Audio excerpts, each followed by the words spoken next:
Hi, my name is Bakul Matiyani. I'm really excited to be a part of the 12th Dada Saheb Phalke Film Festival. I have directed the short film Smile Please, which is a part of the official selection. The idea of a Smile Please happened completely by chance. I was searching for something else on the internet and I stumbled upon this condition. And the more I read about the condition, the more interested I got in the situation where most of the population takes smiling and expressions for granted, and there's a section, this very small section of people who, no matter how much they try or how much they want to do it, are completely unable to express themselves via facial expressions or anything related to their face. And I just found that story really compelling.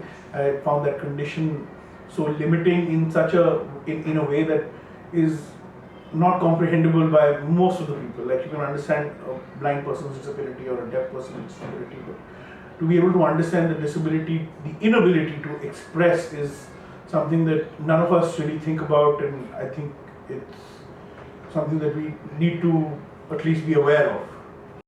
The difficulties that we faced while producing the short film, I think a lot of them would be common with other short films that are being produced everywhere else. Scarcity of funds, scarcity of resources, time within which to complete the shoot.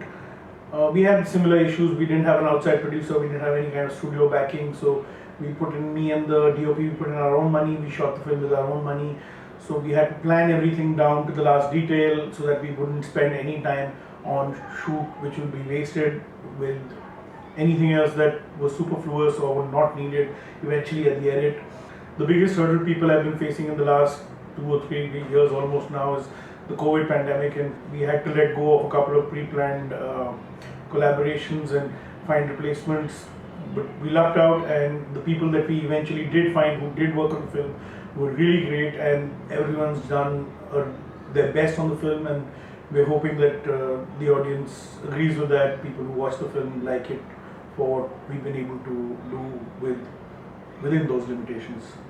The filmmaker is the only one who actually sees what was written, sees how the written matter was translated on shoot, and eventually from the shoot stage how everything comes together with all different aspects of storytelling to be the final film that the audience gets to see. There is often a gap between these two, the starting point and the end point. Luckily for us, the gap wasn't too big, and that's the aim of every filmmaker. They like to make the film the way they wrote it.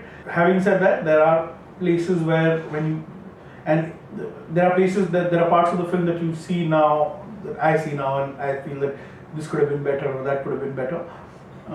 But in the moment, I think we managed to get the best out of what was available to us, and that's, I think, one of the essences of filmmaking, that you're able to extract the best out of the available resources at the point that you're shooting the film, and everything else sort of falls into or slides into place with respect to that, and you try to make the best possible version of whatever you've shot.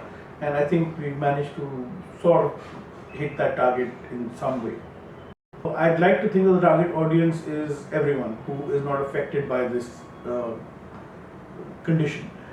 The most interesting part for me was the kind of questions that kids ask when they watch the film. They notice things that adults often don't. The adults miss out on some very interesting details that kids immediately catch on to, and they're very perceptive to these details.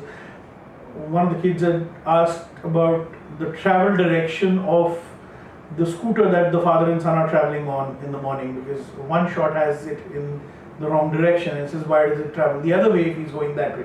And it's interesting that kids notice these things, and it's even more interesting when you talk about this and explain to them why that happened, and that's what makes the film and the process interesting. The most difficult part of making a film actually begins after the film is made. You have to be able to put the film in a position where it gets the maximum viewership, that the most number of people have access to it.